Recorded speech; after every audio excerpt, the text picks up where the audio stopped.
Vote চোরের কথা বলছেন যে তাদের প্রতিরোধ করতে হবে, বলছেন শেখ হাসিনাকেও নাকি ছাড়িয়ে গেছেন ছাত্রদল প্রার্থী, বিপি প্রার্থী বলছেন প্রশাসনের, এরকম নানান রকম অভিযোগ, পাল্টা অভিযোগ কিন্তু দেখছি আমরা। আপনি লক্ষ্য করলে দেখবেন যে সব বিশ্ববিদ্যালয়ে তারা নির্বাচন দেয় না, বেছে বেছে 3-4টা বিশ্ববিদ্যালয় নির্বাচন দিয়েছে।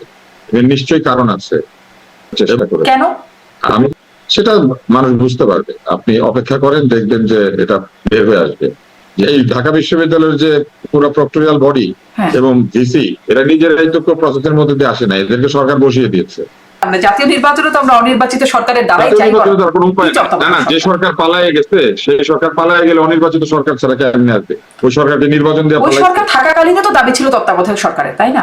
সারা দুনিয়াতে তত্ত্বাবধায়ক সরকার দিয়ে নির্বাচন হয়, সেটা হয় না। কিন্তু নির্বাচন ঠিক মতো হয়, নির্বাচন ঠিক মতো করতে তত্ত্বাবধায়ক সরকার লাগে না।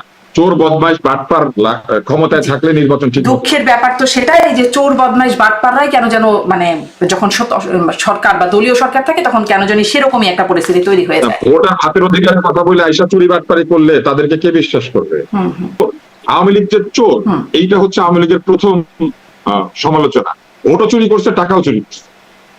এই মঞ্চ একাত্তর সাথে সম্পৃক্ততার কথা বলে সেই সন্ত্রাস বিরোধী আইনেই আবু আলম শহীদ খান সাবেক সচিব গ্রেপ্তার হলেন, এরপরে আরো একজন সচিব গ্রেপ্তার হয়েছেন। এরকম ডানপন্থার উত্থান এখন হয় না, ডানপন্থা আরো আগে থেকে আওয়ামী লীগের হাত দিয়ে উত্থান হচ্ছে। আওয়ামী লীগ বিকেমে ফ্যাসিস্ট পার্টি বা বিকেমে এক্সট্রিম রাইট। আওয়ামী লীগ মুখে বলতো যে সে মধ্যপন্থী, মুখে বলতো সে সংস্কৃতি পছন্দ করে, কিন্তু সে তার নিজের সংস্কৃতির বাইরে কারো সংস্কৃতি পছন্দ করে। তার নিজের একটা সংস্কৃতি আছে, ওইটা সে সবার জন্য প্রেসক্রাইব করতো। এখন যেটা হয়েছে এটা অরাজকতাবাদীদের উত্থান, এনার্কিস্টদের উত্থান। এরা কোনো আইনি রাখতে দিতে চায় না, এরা নিজের হাতে আইন তুলে দিবে, যাকে খুশি তাকে যা খুশি করবে, একে গালি দিবে, ওকে মারবে, ওর বাড়ির সামনে বসে পড়বে, কারোর কাছ থেকে চাঁদা তুলবে, কাউকে গিয়া পায়ে ধরে সালাম করবে, কারোটা ভালো বলবে, কারোটা খারাপ বলবে, ওদের মনের ইচ্ছা মতো ওরা চলতে চায়। এটা অরাজকতাবাদী। ডাকসু নির্বাচন জাতীয় নির্বাচনের মডেল হিসেবে কাজ করবে বলেছেন স্বরাষ্ট্র উপদেষ্টা জাহাঙ্গীর আলম। যে নির্বাচনে ফলাফল ঘোষণার আগে প্রার্থীদের, বিশেষ করে শিবির এবং ছাত্রদল প্রার্থীরা একে অপরের বিরুদ্ধে পাল্টাপাল্টি অভিযোগ তুলেছেন। ভোট চুরি সহ কারচুপিতে হাসিনাকেও ছাড়িয়ে যাওয়ার অভিযোগ উঠেছে প্রশাসনের বিরুদ্ধেও। এখান থেকে পরিস্থিতি কি হয়ে উঠতে পারে সহিংস? এদিকে সাবেক মন্ত্রী মুক্তিযোদ্ধা লতিফ সিদ্দিকী, ঢাকা বিশ্ববিদ্যালয়ের শিক্ষক হাফিজুর রহমান কার্জন, সাংবাদিক মঞ্জুরুল আলম পান্নাদের পর মঞ্চ একাত্তরের সাথে সংশ্লিষ্টতায় সন্ত্রাস বিরোধী আইনে গ্রেপ্তার হয়েছেন সাবেক সচিব আবু আলম শহীদ খান এবং তারপর আরেকজন সচিব শফিকুল ইসলাম। লম্বা হতে থাকা এই তালিকায় এরপর কে বা কারা, এসব নিয়ে আমার আজকের অতিথি গণমাধ্যম ব্যক্তিত্ব ডাক্তার আব্দুল নূর তুষার। ডাক্তার আব্দুল নূর তুষার, আপনাকে স্বাগত আমার আজকের আয়োজনে। আমি শুরু করি, বরাবরই আপনি যখন আসেন আমরা অনেকগুলো বিষয় নিয়ে কথা বলি। একদম ডাকসু নির্বাচন এর ভোট গ্রহণ শেষ হয়েছে, ফলাফল অপেক্ষমান, অনেক রাত আমরা যখন কথা বলছি গভীর রাত, তখন হয়তো যখন প্রোগ্রামটি যাবে তখন ফলাফল হয়তো আমাদের সামনে চলে আসতেও পারে। শেষের দিকে এসে ভোট হবার পরে মানে নির্বাচন ভোট গণনার সময় থেকে আমরা দেখছি নানান রকম অভিযোগ, পাল্টা অভিযোগ। বৈষম্য বিরোধী ছাত্র আন্দোলনের ভিপি প্রার্থী তারা বলছেন সাংবাদিক বলছেন শিবির প্রার্থী সাদিক কায়েম তিনি কেন্দ্রের ভেতরে মেকানিজম করেছেন আর ছাত্রদল বাইরে থেকে, এটা তার অভিযোগ। এদিকে ছাত্রদল আবার স্লোগান দিচ্ছে যে শিবির, জামাত শিবির এর প্রার্থী তারা এরকম কথা বলছেন, ভোট চোরের কথা বলছেন যে তাদের প্রতিরোধ করতে হবে, বলছেন শেখ হাসিনাকেও নাকি ছাড়িয়ে গেছেন ছাত্রদল প্রার্থী, বিপি প্রার্থী বলছেন প্রশাসনের, এরকম নানান রকম অভিযোগ, পাল্টা অভিযোগ কিন্তু দেখছি আমরা। আপনি আসলে যেহেতু ফলাফল এখনো আসে নাই, আপনার কাছে এই প্রক্রিয়াটা কেমন মনে হলো? এই মানে এর পরবর্তী সময় এখন পরিস্থিতি কেমন মনে হচ্ছে? সামনে কি সংঘাত হতে পারে কিনা আপনার বিশ্লেষণ জানতে চাই। প্রথমত আমি ডাকসু নির্বাচন সেইভাবে ফলো করি, এই জন্য করি না যে আমার কাছে নির্বাচনটা একদমই গুরুত্বপূর্ণ না। যে সরকার সামনে জাতীয় নির্বাচনের দিকে যাচ্ছে সেই সরকার হঠাৎ করে শিক্ষা প্রতিষ্ঠানের নির্বাচনের জন্য অস্থির হয়ে গেল, এই পুরো ব্যাপারটার মধ্যে এক ধরনের অসুবিধাজনক বিষয় আছে। এবং আপনি লক্ষ্য করলে দেখবেন যে সব বিশ্ববিদ্যালয়ে তারা নির্বাচন দেয় না, বেছে বেছে 3-4টা বিশ্ববিদ্যালয় নির্বাচন দিয়েছে। এর নিশ্চয়ই কারণ আছে, এবং যে কারণ রয়েছে সেটা কিন্তু এখন কিছু কিছুটা মানুষ বুঝতেও পারবে যে কেন তারা অল্প কয়েকটা বিশ্ববিদ্যালয়ে এইভাবে নির্বাচন দিয়েছেন। তাড়াহুড়া করে তারা নির্বাচন শেষও করার চেষ্টা করে। কেন? আমি মনে করি যে সেটা মানুষ বুঝতে পারবে, আপনি অপেক্ষা করেন, দেখবেন যে এটা বের হয়ে আসবে যে কি কারণে তারা এটা করেছেন। কিন্তু যে বিষয়টি পরিষ্কার ভাবে বোঝা গিয়েছে সেটি হচ্ছে যে এই নির্বাচনটি অনেকটা দায়সারা ভাবে করা হয়েছে, কেননা অভিযোগ তো আসতেই পারে যে আগে থেকে ব্যালট বাক্সে ব্যালট ভরা হয়েছে। তাহলে তারা এই যে প্রাচীন কালের এই লোহার ফ্যাক্টরি থেকে বানানো এক ধরনের আলমারি সদৃশ ব্যালট বাক্সে কেন ব্যালট ঢুকে? ট্রান্সপারেন্ট ব্যালট বাক্স তৈরি করা এখন কোনো ব্যাপারই না। আরএফএল এর বাক্স পাওয়া যায়, ওইটাকে শুধু কিনে লক করে চারিদিকে বন্ধ করে ওইটাকে ভালোভাবে ওইটার ভিতরেই বানানো সম্ভব ট্রান্সপারেন্ট ব্যালট বাক্সে। ফলে ট্রান্সপারেন্ট ব্যালট বাক্সে কয় টাকা খরচ হতো? তারা ইচ্ছা করে এইসব অভিযোগের জায়গা রেখেছেন এবং তারপরে তারা আরেকটা কাজ যেটা করেছেন, তারা প্রাতিষ্ঠানিকভাবে এক ধরনের কাণ্ড কারখানা করেছেন, যেটা নিয়ে ছাত্ররা বিক্ষুব্ধ হয়েছে। যেমন কিছু কিছু শিক্ষক কোনো প্রার্থীকে ভালো বলেছেন, কিছু কিছু শিক্ষক কোন একটি বিশেষ দলের লোককে বলেছেন তোমরা 100 ফিটের মধ্যে থাকতে পারবে না, আবার অন্যদেরকে যেতে দিয়েছেন। এরকম নানান কাণ্ড কারখানা করেছেন, যেগুলি করার মধ্যে দিয়ে আসলে আমার কাছে মনে হয়েছে যে কর্তৃপক্ষেরই ভালো প্রস্তুতি ছিল না। তাদের উচিত ছিল এই শিক্ষকদেরকে ট্রেন করা কি করে এই ভোটটা করতে হয়। আর বাকিটা হচ্ছে হার জিতের ব্যাপার। আমি মনে করি যে পরাজিত পক্ষ যখন পরাজিত হয়ে যেতে শুরু করে তখন নানান ধরনের অভিযোগ এমনিতেই তুলতে থাকে। আমি ডাকসু নির্বাচনে একদমই মাথায় এই ডাকসু ভ্যালু নাই। আমি আপনাকে একটা জিনিস বলি, সেটা হচ্ছে এই ঢাকা বিশ্ববিদ্যালয়ের যে পুরো প্রক্টোরিয়াল বডি এবং ভিসি, এরা নিজেরাই তো প্রসেসের মধ্যে দিয়ে আসে নাই, এদেরকে সরকার বসিয়ে দিয়েছে। এরা তো কোনো প্রসেসের মধ্যে দিয়ে আসে নাই। আপনি তো জানেন যে ঢাকা বিশ্ববিদ্যালয়ে শিক্ষকদের মধ্যে একটা নির্বাচন হয়, সেই নির্বাচনের মধ্যে দিয়ে ভিসি প্রার্থীরা তাদের প্যানেল নির্বাচিত হয়, তারপর সেই প্যানেল থেকে একজনকে বেছে নেওয়া হয়। যিনি এখন ঢাকা বিশ্ববিদ্যালয়ের ভিসি, তিনি কোনো প্যানেল থেকে এসেছেন? তাকে দিয়ে দেওয়া হয়েছে। ফলে অনির্বাচিত একটি প্রতিষ্ঠানের অনির্বাচিত ভিসি, অনির্বাচিত প্রক্টর, তারা মিলে একটা নির্বাচন আয়োজন করেছেন। তাদের নিজেদেরই গণতন্ত্রের ঠিক নাই, তারা আবার একটা গণতান্ত্রিক নির্বাচন আয়োজন করার চেষ্টা করেছেন। এই সবকিছুর মধ্যে একটা গোঁজামিল আছে। এই গোঁজামিলই তো আমরা আসলে মানে আমাদের জাতীয় নির্বাচন প্রক্রিয়াও কি সেই গোঁজামিল না?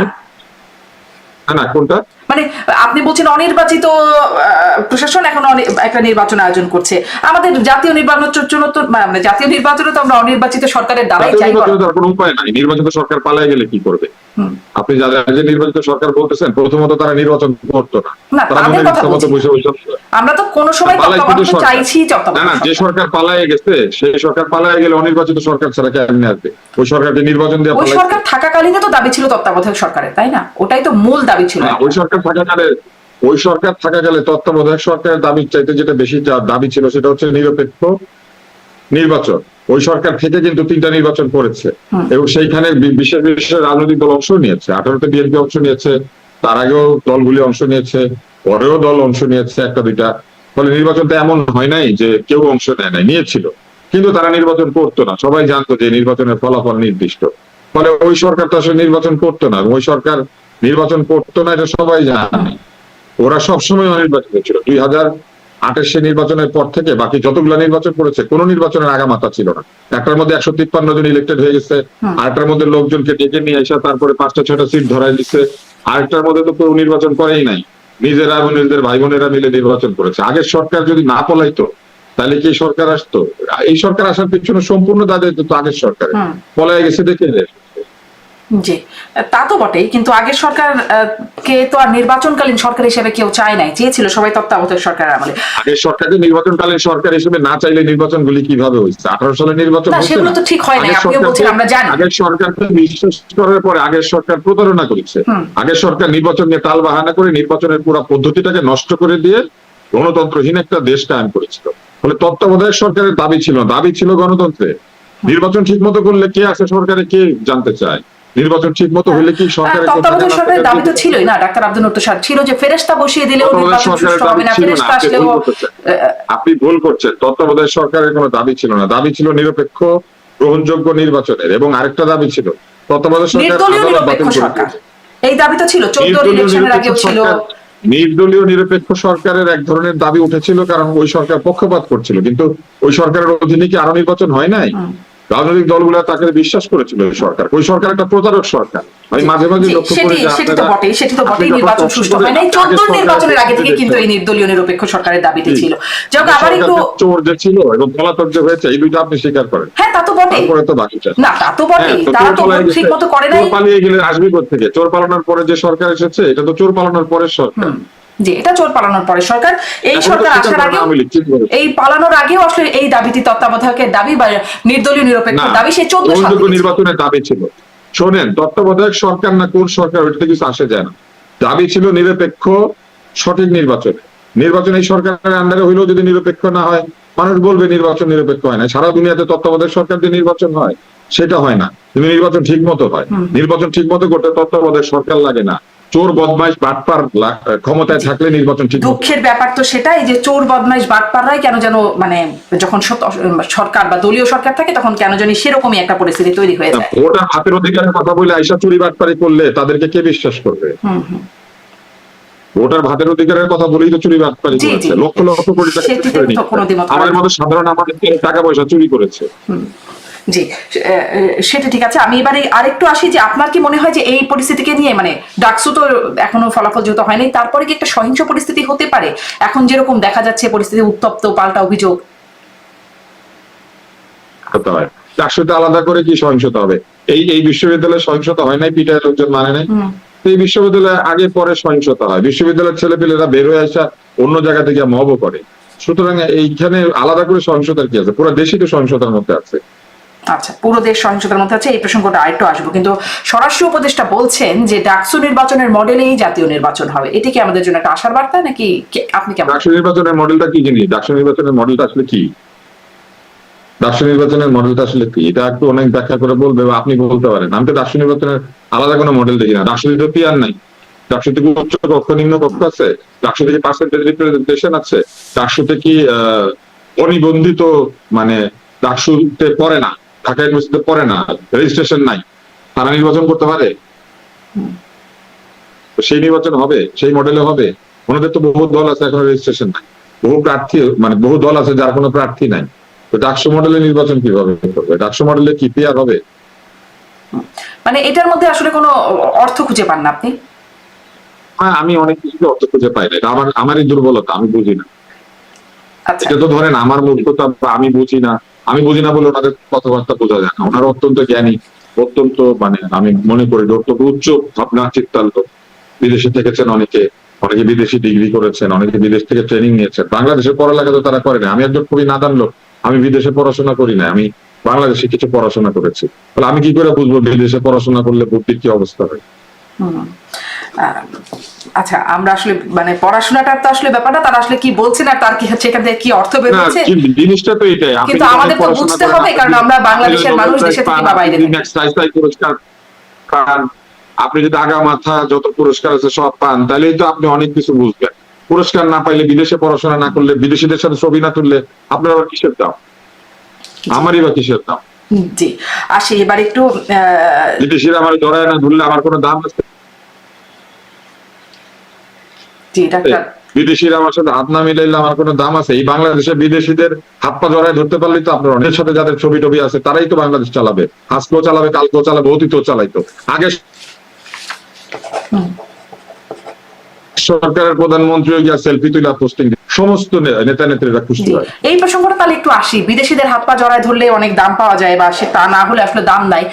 একটা কথা বিদেশিদের সাথে সম্পৃক্ত মানে প্রসঙ্গ বলে মনে হয় একটু যুক্ত করি যে কদিন আগে বাইডেনের সাথে সেলফি তোলার পর ওবায়দুল কাদের বলেছিল তলে তলে সব ঠিক হয়ে গেছে। আচ্ছা, তারপরে কি বলে ঋষি সুনাক হাঁটুগেরে কথা বলছে, এটাকে পোস্ট দিয়ে বলছে দেখো ওনার সামনে সবাই হাঁটুগেরা বসে পড়ে। এখন এটা একটা সাধারণ ভদ্রতা ব্রিটিশদের, এটা আওয়ামী লীগেরা বুঝতো না। বিদেশিরা কিছু করলে পরে তার উল্টায় পড়ে যেত। ট্রুডোর ছেলে জাস্টিন ট্রুডো না কি যেন, সে একটুখানি মাথা ঝুঁকায় কথা বলছে, বলে দেখো মাথা ঝুঁকাইছে। আরে লম্বা লোক খাটো লোকের সামনে মাথা ঝুঁকাবে না তো কি করবে? এইসব আবুল তাবুল জিনিসপত্র আওয়ামী লীগ চালু করে দিয়েছে, এই বিদেশিদের হাত পা টিপা। এখন আপনি যদি হাত পা টিপা চালু করে দিয়ে যান, বাকিরা এখন হাত পা টিপা এখন ফুল মাসাজ পা সব দিতেছে। মানে তলে তলে সব যে ঠিক হয়ে গেছে বলছিলেন, কিন্তু সে যে ঠিক হয় নাই আসলে তলে তলে, সেটা ওবায়দুল কাদেরকে আমি ব্যক্তিগতভাবে চিনতাম। কেন? বড় ভাই হিসেবে ভালোবাসতাম। এই কারণে ছোটবেলায় তাকে রাজনীতি করতে দেখছি। এখন ধরেন আপনি যখন ছোট, আপনার বয়স যখন 17-18, তখন যদি আপনি একটা লোককে দেখেন যে কিরকম নেতা ঘুরে বেড়ায়, মানুষকে নেতৃত্ব দেয়, আপনার এক ধরনের তার প্রতি একটা ভালোবাসা চলতে হবে, বড় ভাই না? এরকম আমার খায়রুল কবির খোকন আমার বড় ভাই, এরকম আমানুল্লাহ আমার বড় ভাই, এরকম আসাদুজ্জামান রিপন আমার বড় ভাই, এরকম এম আকাশ আমার বড় ভাই ছিল। কেন? কারণ আমরা যখন ছোট রাজনীতির দিকে একটু বুদ্ধি গজাচ্ছে, যদি আমার একটু বুদ্ধি হওয়ার পর আমি বুঝছি যে এই রাজনীতি বাটপার এবং বদমাইশদের রাজনীতি, আমি সেই রাজনীতির সঙ্গে থাকি নাই। আমি ছাত্র অবস্থাতেই রাজনীতি ত্যাগ করছি। 92 সাল থেকে আমার কোনো সম্পর্ক না, আমি 94 সালে এমবিবিএস পাস করছি, আমি 92 সালে এদেরকে লাথ মেরেছি। এখন মূল জায়গাটা কোথায়? আপনি বড় ভাই হিসেবে কাউকে পছন্দ করতে পারেন, কিন্তু নেতা হিসেবে সারাদিন মিথ্যা কথা বলতো। তো ইউরেনিয়াম মাথার মধ্যে ঢেলে দিতে চাইছিল। উনি একজন নেতা, উনি জানেন না যে ইউরেনিয়াম কোনো তরল পদার্থ না, এটা মাথার মধ্যে ঢালা যায় না। এতটুকু ইউরেনিয়ামের যে ওজন, সেই ওজন ওনার 14 গোষ্ঠী মিলে আলগাইতে পারবে না। তো এগুলো তো ছিল তাদের আইকিউ, এগুলো দিয়ে দেশ চালাইছে। হাতের মধ্যে দামি দামি ঘড়ি, প্রত্যেকদিন নতুন নতুন স্যুট, এগুলো দিয়ে দেশ চালাইছে। তো চালাই তো আজকে অবস্থা করছে। জি, এই যে বিদেশিদের সাথে সম্পৃক্ততার কথা প্রসঙ্গে আমি বলছিলাম যে প্রশ্নটা করব। আওয়ামী লীগ কিন্তু নিজের সমালোচনা নিতে পারেন না। আপনি আওয়ামী লীগের সমালোচনা করলে আপনি রাজাকার। আচ্ছা, আর আর মানে সমালোচনা আসলে কে ঠিক সঠিকভাবে নিতে পারে সেই প্রশ্নটাও একটু করতে চাই। সমালোচনা নিতে পারে, আপনি কমিউনিস্টদেরকে সমালোচনা করে নিতে পারবেন। এই দেশের সবচেয়ে বেশি সমালোচনা কে নিতে মানে পারে? সমালোচনা না নিয়ে তারা কি করবে, বা সমালোচনা করলে তারা আসলে করতেই বা কি পারে? কারণ ওরা সমালোচনা করলে ওরা সত্যি কথা শুনতে পায়। কেউ যখন তাদেরকে চোর বলে, ও তো জানে চুরি করছে, এই জন্য নিতে পারে না। বুঝতে পারছেন? কারণ চোরকে আপনি বলতেছেন সবার সামনে চোর, ও তো জানে এটা সত্যি কথা, এই জন্য নিতে পারে না। কিন্তু আমাকে যদি মানে ধরেন তার হাতে পাওয়ার আছে, আপনি সমালোচনা করলে আপনাকে সে রাজাকার বলতে পারবে এবং কিছু ব্যবস্থাও নিতে পারবে, বা এখনো যারা সরকারে আছে তারাও হয়তো, কিন্তু কমিউনিস্ট আসলে কি বা করতে? আপনি কি আমার ব্যাখ্যাটা বুঝতে পারছেন? আপনি কি আমার ব্যাখ্যাটা বুঝতে পারছেন? আমি যদি আপনাকে এখন একটা খারাপ কথা বলি, আপনি জানেন এই কাজটা আপনি করেন নাই, অথবা আপনি উড়ে দিবেন যে এই লোকটা বলতে আমার মিথ্যা কথা বলে আমার। কিন্তু যদি কেউ চোরকে চোর বলে, সে তো ভাবে আমার সব কথা বলে দিচ্ছে। আমি আপনাকে একটা জোকস বলছি। এই ইয়ের আমলে, স্টালিনের আমলে একটা লোক রাস্তার মধ্যে দাঁড়ায় বলতেছে যে স্টালিন একটা পাগল, স্টালিন একটা ছাগল, স্টালিন একটা পাগল, স্টালিন একটা ছাগল। তো তখন তাকে ধরে নিয়ে গেছে পুলিশ। তো ধরে নিয়ে গিয়ে তাকে জেলে দিছে। কেন জেলে দিছে? বলছে রাস্তার মধ্যে দাঁড়া উৎপাত করতেছিল, এই জন্য 1 বছর শাস্তি। তো তাইলে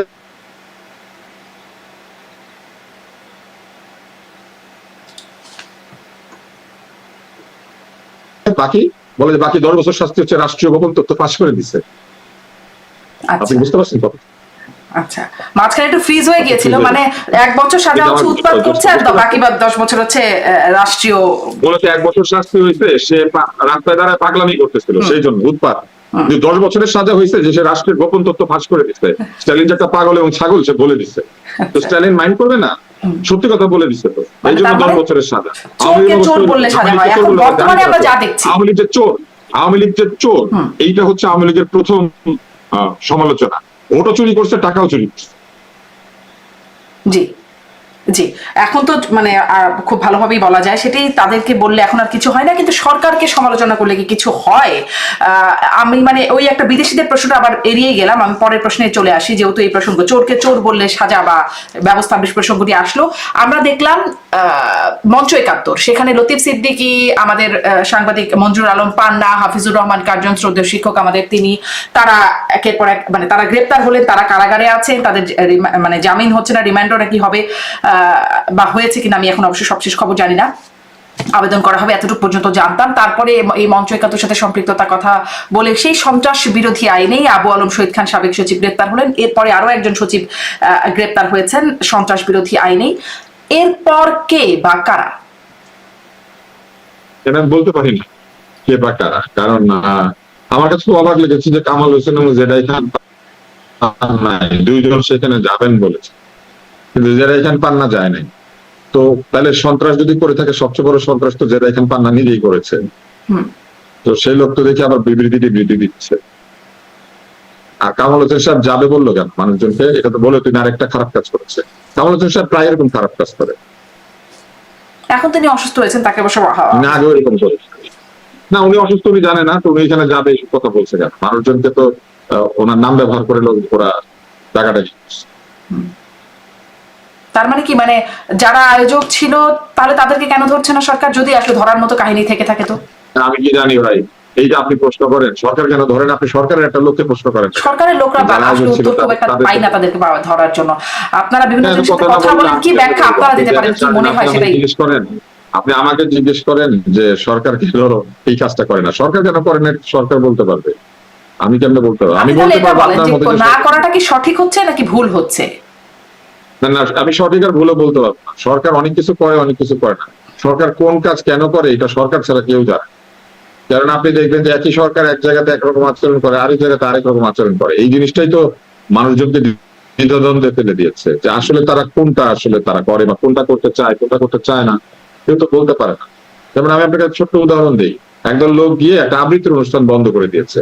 এখন মজার ব্যাপার শোনেন, ওখানে দুইটা আবৃত্তি হচ্ছিল, মানে দুইটা আলাদা আলাদা সংগঠন। এখন একটা সংগঠন তাদের অবস্থাটা হচ্ছে এরকম যে আবৃত্তির বিভিন্ন লোকজন তো এই যে সম্মিলিত সাংস্কৃতিক জোট, তারপরে কি আবৃত্তি ফেডারেশন, এগুলোর মধ্যে ছিল, এবং বাংলাদেশের বড় বড় আবৃত্তির দলগুলোতে এরাই নেতা হিসেবে বসেছিল। এটা খুবই স্বাভাবিক ব্যাপার যে অন্যান্য রাজনৈতিক দলের এত সংস্কৃতি নিয়ে মাথা ঘামানোর ব্যাপার ছিল। এখন এরা কোথাও যাইতে পারে না। এখন এদের কাছ থেকে যারা আবৃত্তি শিখেছে, ছোট ছোট বাচ্চা কাচ্চা ছেলে মেয়েরা, এরা তো আগে ওদের ওই দলে গিয়ে একটুখানি স্টেজে যেত, একটুখানি গল্প করতো, একটু কবিতা বলতো, একটু খুশি হইতো, একটু ছবি তুলতো। এরা তো পয়সা করে দিয়ে আবৃত্তি শিখেছে সব আবৃত্তি স্কুল থেকে। এখন সেগুলোর কোনোটাই কোনো অনুষ্ঠান নাই। এখন তারা নিজেরা একটা অর্গানাইজেশন বানাইছে, ওটার নাম দিচ্ছে সদ্যসুধা। তারপর ওইটাতে তারা গিয়ে একটু আবৃত্তি করবে, সেটা বন্ধ করে দিচ্ছে, বলছে আবৃত্তির ভিতরে নাকি ফ্যাসিবাদী কবিতা আছে। কেন? ওইখানে কিছু কবি আছে তারা নাকি ফ্যাসিবাদী কবি। এখন নির্মলেন্দু গুণ মনে করেন 71 সালে একটা কবিতা লিখছে, ওই সময় কোন ফ্যাসিবাদ ছিল? নির্মলেন্দু গুণ একটা কবিতা লিখছে, মনে করেন হুলিয়া কবিতাটা। এখন এইটা কোন ফ্যাসিবাদী কবিতা হবে? তাই না? আসলে এইরকম অদ্ভুত যুক্তি দিয়ে এখন বহু কিছু কাজ হচ্ছে, এবং এইসব কাজে বাধা দেওয়ার মতো কোনো আগ্রহ সরকারের নেই। মানে সরকারের আগ্রহ নাই, কিন্তু মানে যদি বলি সুশীল সমাজ বা যারা এই বিষয়গুলো নিয়ে কথা বলে, আছে নাকি বাংলাদেশে সুশীল সমাজ বলে? তো বাংলাদেশে একটা কিছু ছিল, এটা প্রথমে ধ্বংস করেছে আওয়ামী লীগ। আওয়ামী লীগ প্রথমে সুশীল সমাজের সুবিধা নিয়েছে, তারপরে আওয়ামী লীগের মতের বিরুদ্ধে সামান্য সমালোচনা করলে তাদেরকে সুশীল বলে গালিগালাজ, আতেল, সুশীল, এই যে গালিগালাজের যে প্রক্রিয়াটা, সুশীলদেরকে গালিগালাজ দেওয়ার যে জিনিসটা, এটা শুরু করেছিল আওয়ামী। এবং তারা বলার চেষ্টা করতো কি যে সুশীলরা তত্ত্বাবধায়ক সরকার বানায় দেশকে নষ্ট করেছে, 111 নাকি সুশীলরা নিয়ে এসেছে, সুশীলরা নাকি তলে তলে মানে ঘিও খায়, আবার উপরের দিকে সয়াবিন তেলও খায়, এইসব আবল তাবল কথাবার্তা বলতো। তো সুশীলদেরকে যে আক্রমণ করা এবং নিজস্ব সুশীল বাহিনী তৈরি করা, যারা সুশীল না, যারা মানে শিশিল, মানে তেলের শিশি হাতে করে, সুশীলদের বদলে শিশিল জাতি তৈরি করেছিল, তেলের শিশি হাতে করতো। এই শিশিল জাতিটা তৈরি করেছিল তো আওয়ামী লীগ। এখন এই শিশিল গুলো আর কথা বলে না, কি করে বলবে? তেল দেওয়ার পা নাই, তেলের শিশিতে প্রতিনিয়ত তেল ভরে দেওয়ার লোক নাই, সব পালিয়ে গেছে। আমি কিন্তু এই সুশীল গুলার একদমই পছন্দ করি না, এগুলো আওয়ামী লীগের সুশীল। আওয়ামী লীগের সুশীল গুলা কাজই ছিল আওয়ামী লীগ আবল তাবল কথা বলে। আওয়ামী লীগের সুশীলরা পালিয়েছে, এখন আর কোনো সুশীল নাই। আমি আপনাকে আরেকটা, মানে এখন আমাদের সমাজে কোনো সুশীল নাই, মানে সুশীল নাই। শোনেন, আওয়ামী লীগের সম্পর্কে একটা গল্প বলি। পাবনা মেন্টাল হাসপাতালের বাইরে একটা লোক গাড়ি পার্ক করবে, তো পিছন থেকে একটা লোক বলতেছে আসো আসো আসো আসো, তো ব্যাক করছে, করার পরে ধপাস করে পড়ে গেছে। পড়ে যাওয়ার পর লোকটা নেমে বলতেছে আপনি এটা কি করলেন, আমার গাড়িটাকে ড্রেনে ফেলে দিলেন? তখন লোকটা বলতেছে আসো আসো আসো, আরেকটা গাড়িকে বলতেছে। তখন ও জিজ্ঞেস করতেছে আপনি আসো আসো করতেছেন কেন? বলে তোরটা ছিল 39, এটা 40, মানে ও এই পর্যন্ত 39টা গাড়ি ড্রেনে ফেলে দিয়েছে, 40 নাম্বারটাকে আবার ডাকছে।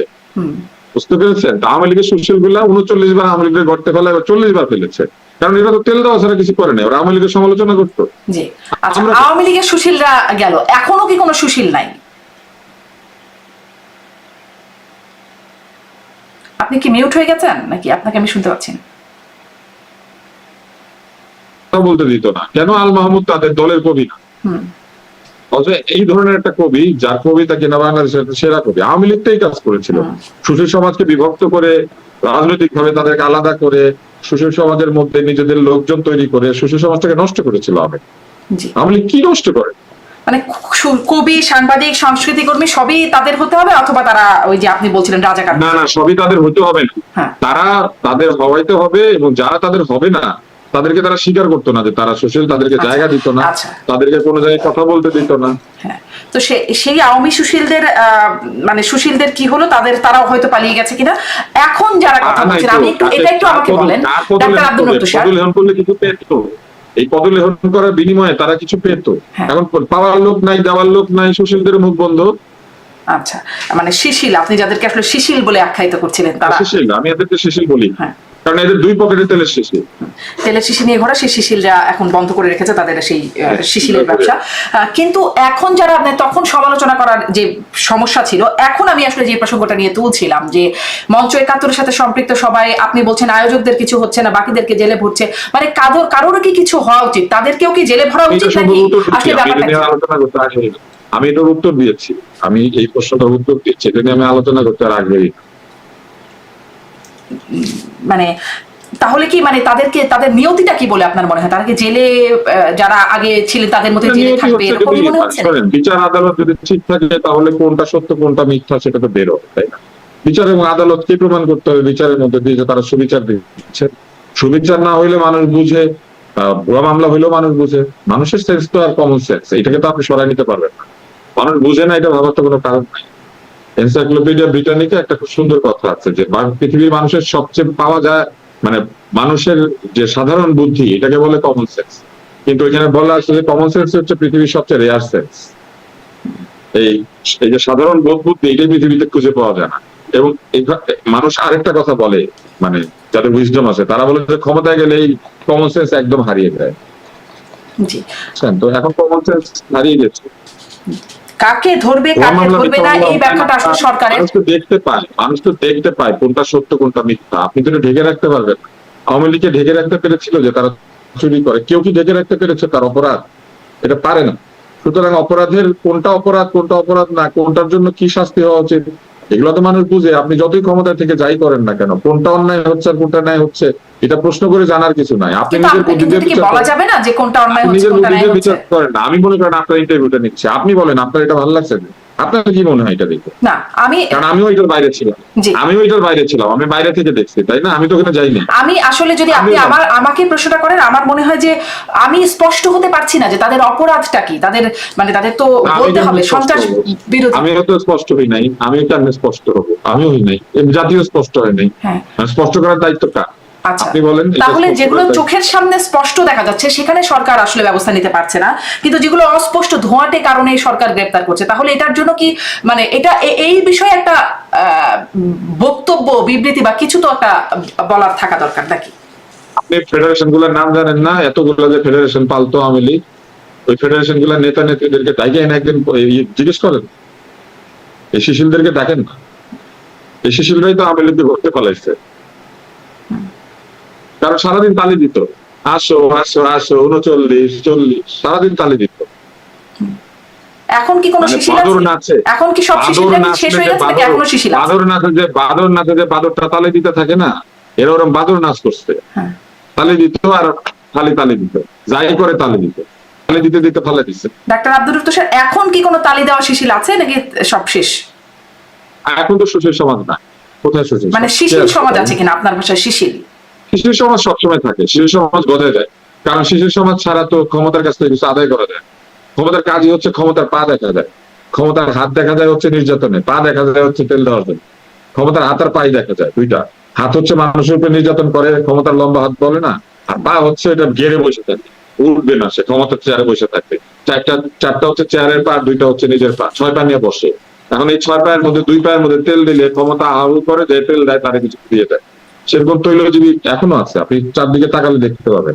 তৈলজীবীরা বুদ্ধিজীবীদের সম্মান নষ্ট করেছে, শিশিলরা সুশীলদেরকে ধ্বংস করেছে। আগাছা যেভাবে বিরাট জঙ্গলকে নষ্ট করে ফেলে, ওইরকম। জি, আমি এই প্রশ্নটি করছিলাম, আপনি বলছিলেন এই প্রসঙ্গে আপনি আর কথা বলতে চান না, যেহেতু বিষয়টা আমার মতো আপনিও অস্পষ্ট যে কি অপরাধে তাদেরকে, কিন্তু আপনার কাছে কি এটা মনে হয়? স্পষ্ট বলেন, কে স্পষ্ট? এই পান্না বেটা সবাই দাওয়াত দিল কেন? দাওয়াত দিয়ে নিজে গেল না কেন? তাহলে কি একটা ফাঁদ পাতা হয়েছে বলে মনে হচ্ছে? আমি জানি না, আপনি বারবারই আপনারা খোঁচাইতেছেন। আমারে খোঁচায় লাভ নাই তো, আপনি যেটুকু জানেন আমিও সেটুকু জানি। ও আচ্ছা, আমি যেটুকু জানি আপনিও সেটুকু জানেন। আচ্ছা, সাধারণ মানুষ সেইটুকু সবাই জানে, সবাই তো আসলে একটা পারসেপশনের উপরে চলে। যদি জানানোর মতো বিশেষ কিছু থাকে সেজন্যই আসলে বারবার প্রশ্ন।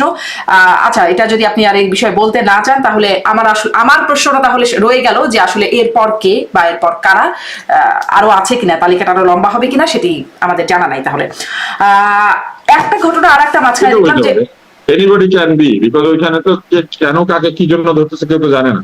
সুতরাং এটাতে যে কেউ হইতে পারে, না আপনিও হইতে পারেন। আপনি দেশে আসলে আপনার ধরে পারেন, আপনিও আসতে পারেন। হ্যাঁ, আপনি হতে পারেন।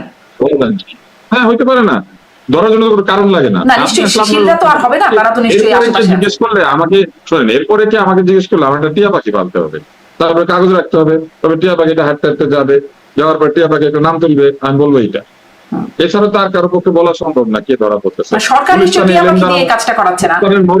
গুলিস্তানের মোড়ে দাঁড়িয়ে এলেন দ্বারা এটা খোঁজাখুঁজি না করলে, বাটি চালান না দিলে বোঝা সম্ভব না তো, কারণ এটা তো কোনো যুক্তি নাই।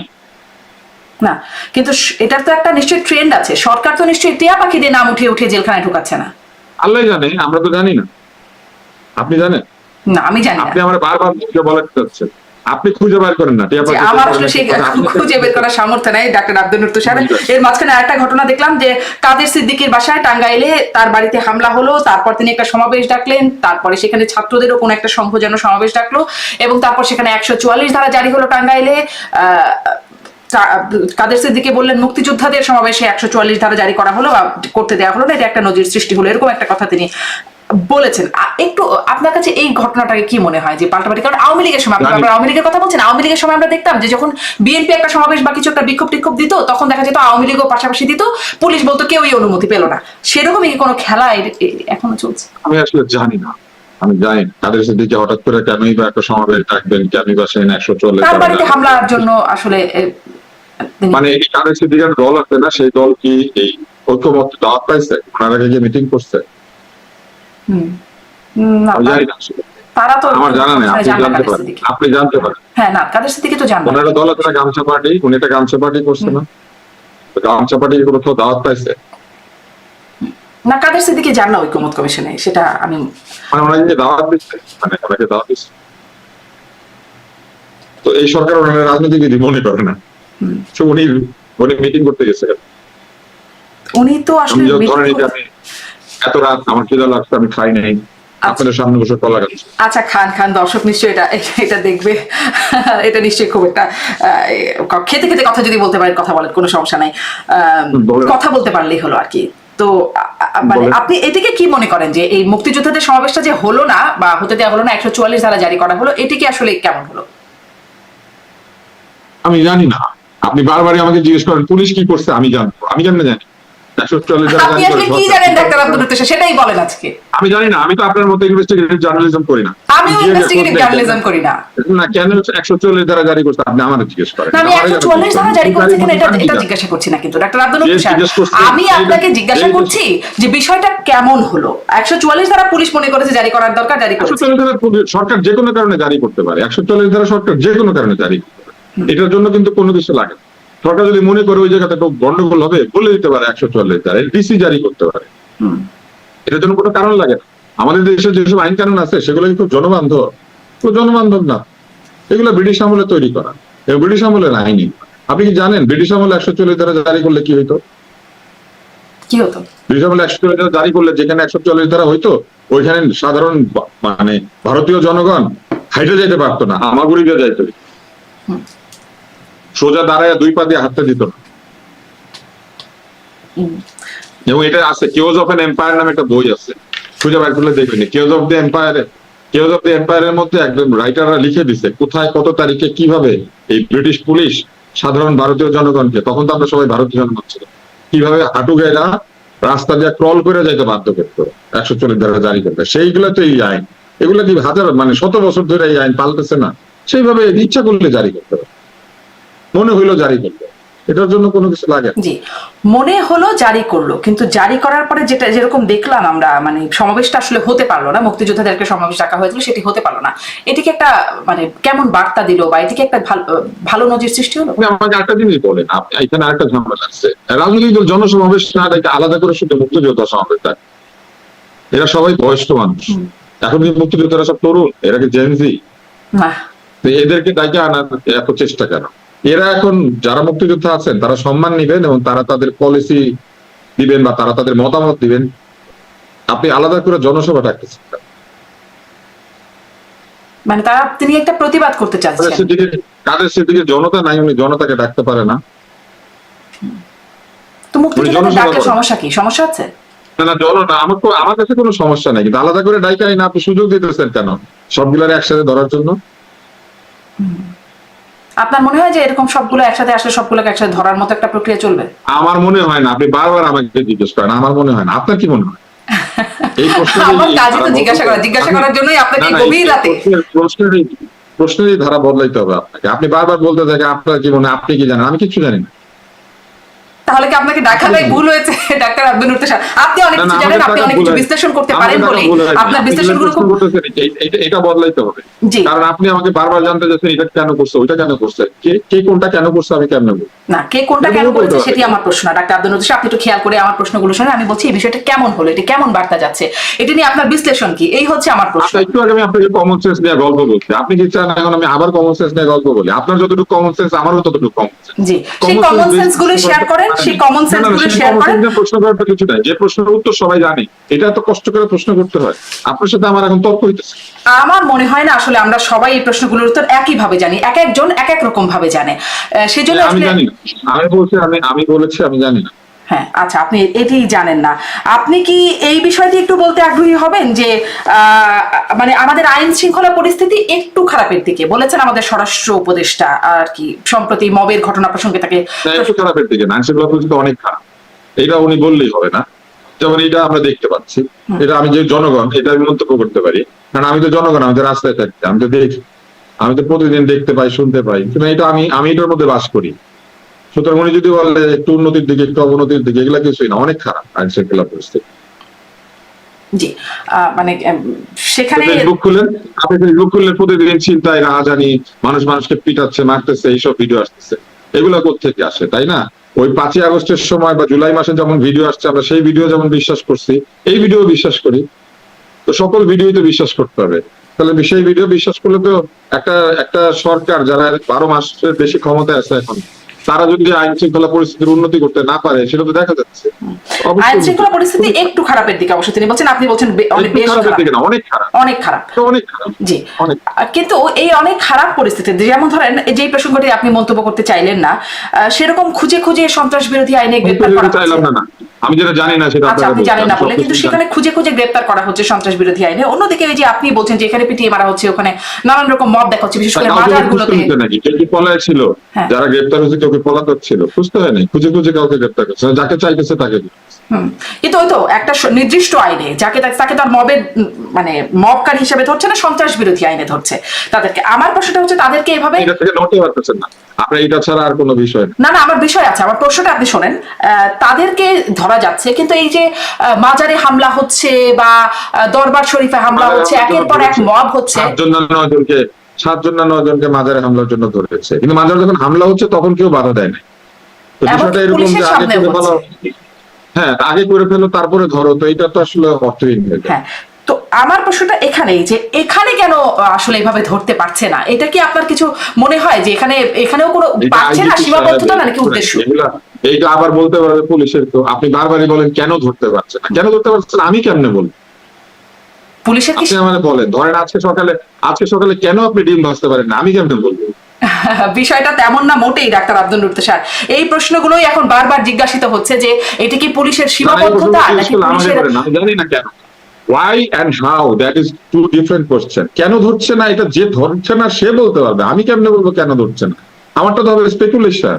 সেটাই আমি আসলে সেটাই জানতে চাচ্ছি যে এই যে ধরতে পারছে না, ধরতে যে পারছে না সেটা আমরা দেখছি ডাক্তার আব্দুল লতিফ স্যার। আমি স্পেকুলেশন থেকে কোনো কিছু বলি না, এখন জানলে বলি, না জানলে না।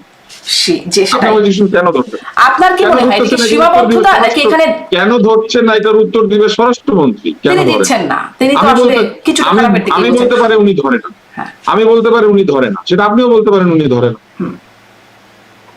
তো সেখানে আসলে আপনার কি মনে হয় এখানে সীমাবদ্ধতা নাকি এখানে আসলে উদ্দেশ্যের ঘাটতি বা সৎ উদ্দেশ্যের ঘাটতি? আপনার কি মনে হয় আমি যে পাঞ্জাবি পরছি, আমার শার্ট নাই, এটা সীমাবদ্ধতা নাকি আমি পাঞ্জাবি পরছি এটা আমার চয়েস?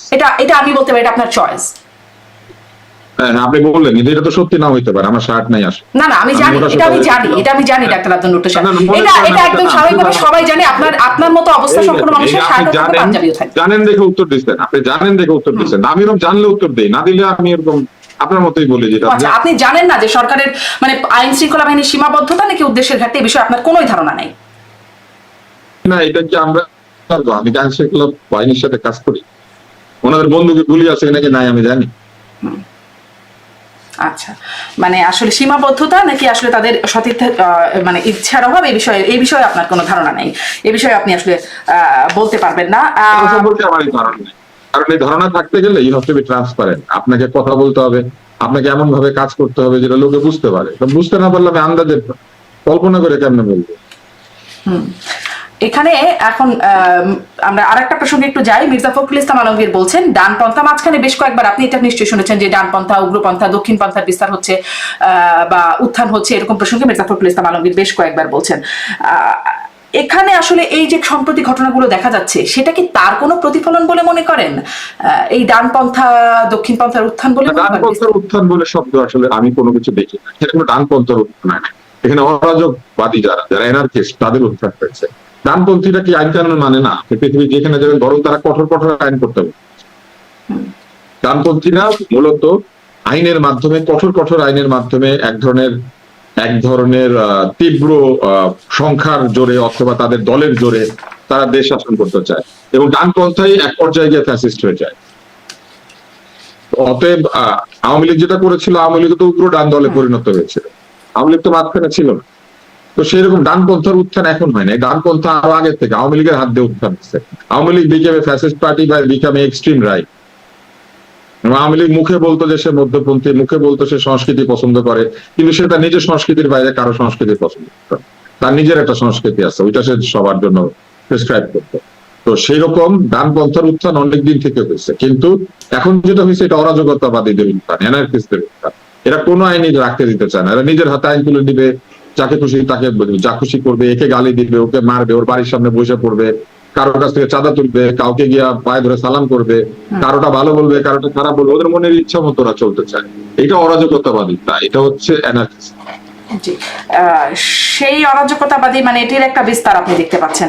সে এখন তাহলে সেটা নিশ্চয়ই সরকারের জনপ্রিয়তার উপরে তার একটা প্রভাব পড়ছে, যেহেতু এই বিষয়গুলোর বিস্তার। বা এই সরকারের জনপ্রিয় হওয়ার তো কোনো দরকার নেই, সরকার ভোটে দাঁড়াবে না, সরকারের জনপ্রিয়তা করার তো কিছু নাই। এই সরকারকে জনপ্রিয় হইতে আসছিল, এই সরকার আসছিল দায়িত্ব পালন করে মানুষকে দেখাই দিতে যে প্রকৃত দায়িত্ব পালন কেমন হয়, একটা মডেল সরকার কিরকম হয়। এটা হচ্ছে এই সরকারের দায়িত্ব। এই সরকারের মডেল সরকার হওয়ার কথা, আদর্শ সরকার হওয়ার কথা, যেটা দেখে রাজনীতিবিদরা শিক্ষা নিবে যে দেখো সরকার কেমনে চালাইতে পারে। তো সেইটা হচ্ছে এই সরকারের দায়িত্ব। এটা তো জনপ্রিয়তা হওয়ার জন্য এরা আসে নাই, এরা কি ভোটে দাঁড়াবে? এরা জনপ্রিয়তা দিয়ে কি করবে? ধরেন খুব জনপ্রিয় হয়ে গেল, তাহলে কি তারা দেশটা চালাইতেই থাকবে নির্বাচন ছাড়া? তা তো না। বলে এই সরকার তো জনপ্রিয় হইতে আসে না। এই সরকার আসছিল মডেল ফার্মেসি, মডেল থানা, ওরকম মডেল সরকার, মানে এইরকম লেখাপড়া জানা এত ভালো ভালো লোক। তাহলে এই সরকারের আদর্শ সরকার হওয়ার কথা, তারা আদর্শ সরকার আমাদেরকে দেখাবে, তাদের তো জনপ্রিয় সরকার হওয়ার দরকার। জি, সেই আদর্শ সরকারের জায়গায় মানে সে 8ই আগস্টে সেই আদর্শ সরকারের যে অবস্থান ছিল, এখন নিশ্চয়ই সেই আপনি যে অরাজকতার চিহ্ন দেখছেন তার নিশ্চয়ই একটা প্রভাব তার উপরে পড়েছে। আপনি কি এখন আরো অরাজকতা বেড়ে গিয়েছে, যার ফলে এই সরকার আদর্শ সরকার হইতে পারে নাই। জি, আমি এই প্রশ্নটা মাঝে মাঝে করি যে এই আপনি আসলে এই সরকারকে আপনি অবশ্য আদর্শ সরকারের জায়গায় মাপকাঠিটা মাপছেন আদর্শ জায়গা থেকে, সেখানে আপনি সরকারকে 8ই আগস্ট গত বছরের 8ই আগস্টে কেমন মার্ক দিতেন? আপনি আসলে গত বছরের 8ই আগস্টে কেমন নাম্বার দিতেন, আর এখন আপনার এখানে এসে কেমন নাম্বার দেবেন? আমি নাম্বার দেই না, আপনারা এই অনুষ্ঠানে আগেও একবার আমাকে নাম্বার, আমি প্রায় এই প্রশ্নটা করি, আমি নাম্বার দেই না। নাম্বার দেওয়ার কিছু নাই, সরকার তো ভোটে দাঁড়ায় নাই, সরকার তো আমার জনপ্রিয়তার অ্যাপ্রুভালও চায় না। নাম্বার দেওয়ার অন্যদিকে সরকার পারছে, সরকার কিছু পারে নাকি পারে না, পারলে 100, না পারলে 0। সরকার তো একটা কাজ করে না, তাই না? সরকার 100টা কাজ করে। সরকার আইন শৃঙ্খলা রক্ষা করে, সরকার ব্যাংকিং ব্যবস্থা নিয়ন্ত্রণ করে, সরকার অর্থনীতি নিয়ন্ত্রণ করে, সরকার শিশু ও নারী কল্যাণ করে। সরকার তো বহু কাজ আছে, একটা কাজ বলে যে যেখানে ভালো কাজ করতেছে ওইখানে 100, আর যেটা পারতেছে না ওইখানে 0। জি, আচ্ছা, আপনি 10টা পেপারে পরীক্ষা দেন, অঙ্কে ফেল করছেন নাকি? অঙ্কে ফেল করলে তো আপনি পুরাটাই ফেল। ওইরকম আপনি যদি 1টা 2টা 3টা জায়গায় ফেল করেন তাহলে পুরাটাই ফেল হয়ে যায়। যার মধ্যে একটা হচ্ছে মানুষের নিরাপত্তা, মানুষের জানমালের নিরাপত্তা, আরেকটা হচ্ছে সুবিচার। এই দুইটা হচ্ছে প্রাইমারি দায়িত্ব সরকারের। তারপরে যদি তারা অর্থনীতি অন্য কিছু না পারে তাহলে আরো ফেল করতে থাকে। কিন্তু জানমালের নিরাপত্তা হচ্ছে সরকারের প্রথম দায়িত্ব। আপনি এই দেশে আপনি বেঁচে থাকতে পারবেন এবং আপনি অপঘাতে আপনার মৃত্যু হবে না, আপনাকে ভয় পেতে হবে না অনৈতিক কিছু না করলে। এই জায়গাটাই প্রতিষ্ঠা করা হচ্ছে একটি আদর্শ সরকারের প্রথম দায়িত্ব। এই জায়গাতে সরকার প্রায় শূন্য পেয়েছে। এই শূন্য পাওয়া অবস্থায় দেখা যাচ্ছে মানে সরকার বলছে আসলে সামনের বছর ফেব্রুয়ারিতে নির্বাচন হবে, পৃথিবীর কোন শক্তি সেই নির্বাচনকে, এটা তো ভালো কাজ, সরকার যদি একটা ভালো কাজ করে, সরকার যদি ফেব্রুয়ারিতে নির্বাচন করে এটা হবে সরকারের সবচেয়ে ভালো কাজ, সবচেয়ে সওয়াবের কাজ, সবচেয়ে চমৎকার কাজ, যেটা করলে ওনারা খানিকটা জনপ্রিয় হয়ে যাবে। পৃথিবীর কোন শক্তি সেই নির্বাচনকে ঠেকাতে পারবে না বলে এই সরকার দাবি করছে। কিন্তু উপদেষ্টা আসিফ মাহমুদ, আমি একটু প্রশ্নটা করি ডাক্তার আব্দুল নূর তুষার, উপদেষ্টা আসিফ মাহমুদ বলছেন যে ডিসেম্বরে ভোট চাওয়া অনেকেই এখন নির্বাচন পেছানোর ষড়যন্ত্রে লিপ্ত, এই কথাটি বলছেন উপদেষ্টা আসিফ মাহমুদ। আপনার কি কোনো বিশ্লেষণ আছে যে আসলে কারা ভোট পেছানোর ষড়যন্ত্রে লিপ্ত, বা আসিফ মাহমুদের বক্তব্যকে আপনি কিভাবে মূল্যায়ন? উপদেষ্টা আসিফ মাহমুদ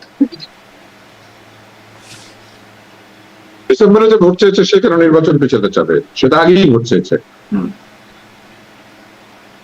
কিন্তু তারা কি এখন কোনো ষড়যন্ত্রে লিপ্ত? মানে উপদেষ্টা আসিফ মাহমুদ ডিসেম্বরে ভোট চায়, কেউ যদি ডিসেম্বরে ভোট চায় সেটা আগেই ভোট চেয়েছে, সে পিছাতে চাবে, সেটা ডিসেম্বরে চেয়েছিল। বলেন। জি, তার মানে এখানে আসলে কোনো ষড়যন্ত্র, তাদের মধ্যে কোনো ষড়যন্ত্র আপনার আছে বলে মনে হয় না? ভোটে যে যাইতে চায় না সে ভোট পিছাইতে চায়, অথবা ভোট না হোক সেটা চায়। ভোটে যে যাবে সে তো চাবে তাড়াতাড়ি ভোট। যে মুখে বলবে আমি ভোট করবো না, যে ভোটের আগে 25টা শর্ত দিবে, তার নির্বাচন পেছানোর ইচ্ছা। ভোট নিয়ে যার কোনো শর্ত নাই সে তো সবার আগে নির্বাচন করতে চায়। এই সূত্রে গেলে আপনি বুঝবেন যে কে পেছাতে চায়, কে চায় না। তিনি কি এখানে সেনাবাহিনীকে মেন করতে পারেন? আসলে ডিসেম্বরের ভোটের কথা তো বলেছিল কতক্ষণের এই অনুষ্ঠান, কতক্ষণের? এই তো শেষ, আমার এটাই শেষ প্রশ্ন, আসলে নির্বাচন শেষের নির্বাচন এই প্রশ্ন। বলেন। জি, এবার প্রশ্নটা ওটাই যে মানে সেনাবাহিনীও কিন্তু বলেছিল যে ডিসেম্বরের নির্বাচন, সবচেয়ে আগে সেনা প্রধানের কাছ থেকে এটি শুনেছিলাম। সেনাবাহিনী সহ সকলে আশা করেছিল ডিসেম্বরে নির্বাচন হবে, এরকম একটা বিষয় হয়েছে, এবং সেই চাপেই সরকার ফেব্রুয়ারিতে নির্বাচন দিয়েছে। না হলে সরকার বলতেছিল জুন মাসে, তাই না? আপনার অনুষ্ঠানে আলাপ হয়েছিল, আমি বলেছিলাম যে আবহাওয়া, পরীক্ষা, ঈদ এইসব বিবেচনায় নিলে ফেব্রুয়ারির মধ্যে ইলেকশন করতে হবে, এরপরে এটা পিছিয়ে যাবে, জুনেও হবে, এটা বলেছিলাম। যেটা স্বাভাবিক কমন সেন্স, সেই কমন সেন্স থেকে এটা সবাই বুঝতে পারে। এবং নির্বাচন নিয়ে যেহেতু আমাদের অনেকের আগ্রহ, তাহলে আমরা সবাই নির্বাচন হতে চাই, আমরা সেটা বলেছিলাম। সেই হিসাবে ডিসেম্বর হচ্ছে সবচেয়ে ভালো সময় ছিল, কারণ শীতকাল। তারপরে যদি ধরেন ডিসেম্বর ভালো না হয়, তাহলে ফেব্রুয়ারি মাঝামাঝি পর্যন্ত শীতের একটা আমেজ থাকে। তো এর মধ্যে নির্বাচন হয়ে গেলেই নির্বাচন ভালো হবে, নাহলে মার্চ এপ্রিলে ঝড় বৃষ্টি শুরু হবে, তারপরে অনেক কিছু ঝামেলা হবে। পয়লা বৈশাখ ধরেন পার হইলো আর আপনি নির্বাচন করতে যাচ্ছেন, রমজান আসবে, তারপরে আসবে কোরবানির ঈদ, মাঝখানে বৈশাখী ঝড়, তাই না? এগুলো শুরু হবে। অতএব নির্বাচন করতে গেলে এটা ওই ডিসেম্বর থেকে ফেব্রুয়ারির মধ্যেই করতে হবে। সেই সরকার আগে এক মাস পিছাইছে, এটা তেমন কিছু না।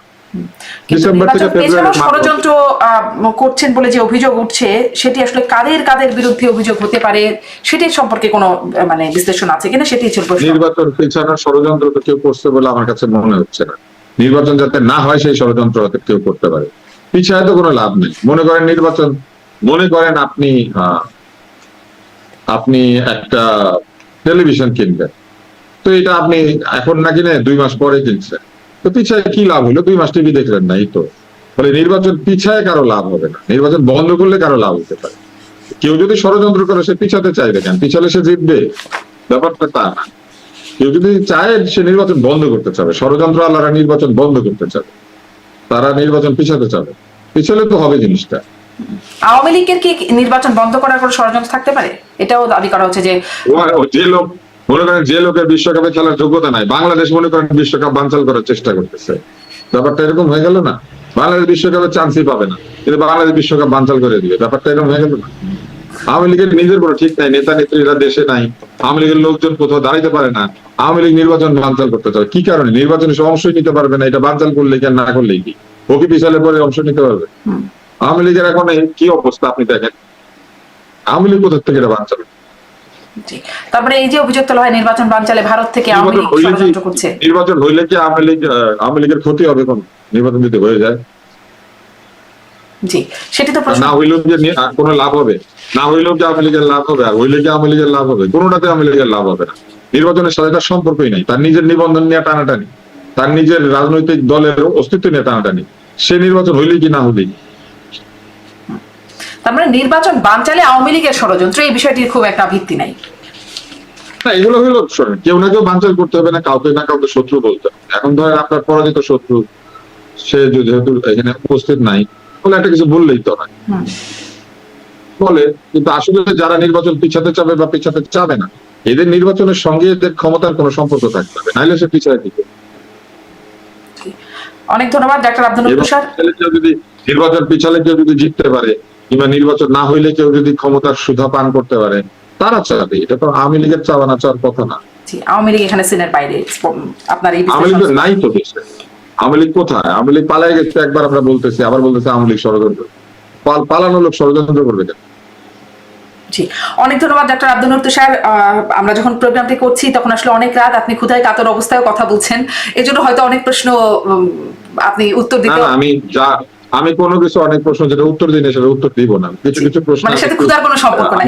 অনেক ধন্যবাদ ডাক্তার আব্দুল তুষার, অনেক ধন্যবাদ আপনাকে। এই প্রশ্নগুলো অযৌক্তিক। আমি আপনার একটা কথা বলি শারমিন, সেটা হলো আপনারা যেহেতু ইন্টারনেটে এই শো করেন, আপনারা constantly you want to create a debate and you want to create some kind of a sensational question. আপনারা সারাক্ষণ পুশ করতে থাকেন এটা উত্তর দিতে, যেটার উত্তর আমি দিব না। এটা আপনি আমার পেটে বোমা মারলো ভাই, এই চেষ্টা আমার সাথে না করে। জি না, তারপরে আমার এই কাজটা আমাকে করে যেতে হবে। আপনিও এখন একটা টক শো করেন, সেখানে আপনিও ক্রমাগত প্রশ্নই করেন। আমি এটা করি, আমি কখনো কি কেন কিভাবে এই নিয়ে বা কি মূল্যায়ন, এই হচ্ছে প্রশ্নের একটা বেসিক কনক্লুশনে যে থাকতেই হয়। আমি কখনো কেন জিজ্ঞেস করি না, কেন উত্তর দিতে পারবে যে সেই কাজটা করছে সে। আমি বাকিটা জিজ্ঞেস করি, আমি কোনো জিজ্ঞেস করি না যে কেন করছে। কেন করছে এটা জিজ্ঞেস করতে হবে যে করেছে সে। কেন করেছে বলে আপনার মনে হয় ডাক্তার আব্দুল তুষার, কেন করেছে বলে আমার মনে হয়, আমার নানান রকম কিছু মনে হতে পারে। সুন্দর একটা ছবি আছে না আপনার পিছনে, যে সুন্দর একটা ছবি আছে, মনে করেন এখানে দেখা যাচ্ছে অনেকগুলো উদ্ভিদ এবং পথ। তো মনে করেন এগুলোকে আশ্রয় ভেঙে ফেলছে, যদি এটা আসল না, আপনি একটা ছবি নিচ্ছেন, মনে করেন কেউ আশ্রয়তে, এখন ও আশ্রয়তেছে, আমি আপনারা জিজ্ঞেস করতেছি কেন ভাঙে। ও যে ভাঙতেছে তারে জিজ্ঞেস করতে হবে আপনি কেন ভাঙেন। ব্যাপারটা এরকম। জি না, তারপরেও আমি অবশ্য প্রশ্নের যৌক্তিকতা পাই। আমি তখন এইভাবে প্রশ্নটা এভাবেই করবো যে ও কেন আছড়াচ্ছে বলে আপনার মনে হয়, আপনার কি মনে হয়, ওর উদ্দেশ্য কি হতে পারে? আমি 30-35 বছর উপস্থাপনা করছি, তো ফলে আমার কাছে মনে হয় যে অন্তত আর কিছু না হোক অভিজ্ঞতা আমি ব্যাপারটা বুঝছি। অনেক ধন্যবাদ ডাক্তার আব্দুল তুষার। উপস্থাপনার বা প্রশ্ন করার মানে আপনার জায়গায় ভিন্নতা থাকবে বলে আপনার একটা অনুষ্ঠান, আমার একটা অনুষ্ঠান। আপনার বয়স 35 হয় নাই, বুঝছেন? আমি 35 বছরের বেশি উপস্থাপনা। অনেক ধন্যবাদ ডাক্তার আব্দুল তুষার। এটা ঠিক না, আমার বয়স 35 হয় নাই। আজকের মতো বিদায় নিচ্ছি। ধন্যবাদ দর্শক সাথে থাকবার জন্য।